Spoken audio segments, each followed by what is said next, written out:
The Librarian, a first contact story. Written by M.N. Arzu. Narrated by Josh Berndt. And then there was a book. To Eric, who keeps the words alive, and to the other Michelle, who keeps them straight. Chapter 1. Unexpected Call. General Ryan Mitchell rubbed the bridge of his nose, waiting for his black coffee to kick in. On this sunny August morning, the pile of reports on his desk was outstanding for the early hour, yet not unheard of.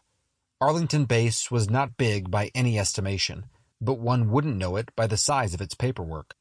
The bitter taste barely registered in his mind as his hazel eyes moved over budget cuts and graphs, the ticking office clock a calming background sound. He kept reading even when the phone rang 10 minutes into his routine, answering the encoded telephone line without much concern. Yes? General? A soldier spoke with enough fear in his voice to make Mitchell's skin crawl. We have a possible fallen giant, sir. Ice ran in his veins as his mind automatically decoded the words. We have a possible nuclear event.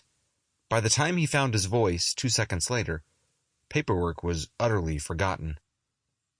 Jane Logan eyed her snack options in the cupboard with a critical eye. With less than 5 minutes before the 10 o'clock p.m. TV movie started, she debated the merits of dried fruit over microwave popcorn. On the wall, the black cat clock moved its eyes side to side, silently telling her to hurry it up. She reached for the blue and white popcorn package, calories be damned. Popping the bag into the microwave, she glanced at the clock again. Nick's awfully late. The thought crossed her mind, dismissing it a moment later as she pressed the start button. Nick had insisted on hiking alone. Her husband wanted to reconnect with nature before summer ended and college resumed, so she kept her mouth shut and wished him a great day. Surely he was driving around the corner, with tales of bears and woodpeckers and other hikers. She chuckled.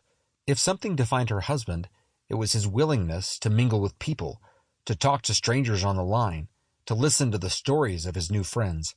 No wonder his students loved him so much. He represented the essence of every good sociologist out there, always wanting to know the whys and hows of what people did. The smell of popcorn permeated the entire kitchen while the microwave hummed. The digital display read 31 when her cell phone rang. Frowning at the unknown number, she answered on the second ring.